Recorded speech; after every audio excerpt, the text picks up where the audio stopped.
So what's up guys, magandang hapon po sa inyong lahat. Nagluluto ako ng banana Q guys, ang merinda ng aking mga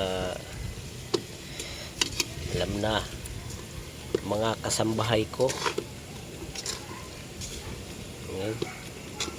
Wala na may ibang tagaluto guys, kundi mga ganto ay ako lang nagluluto. Ayaw nang magluto ng mga yon. Ayan, sa kahoy lang pala ako nagluluto nito guys, kasi magastos sa pagka sa gasol mo gagawin. Maigi sa kahoy, total meron namang kahoy kami. Ayan, so maganda kung sa kahoy lang tayo magluluto para nakakatipid, diba? Ayan na guys, dumidikit na.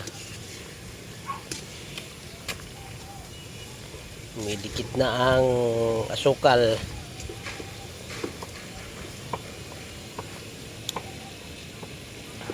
Paborito ng mga ano ko to, alaga ko to guys.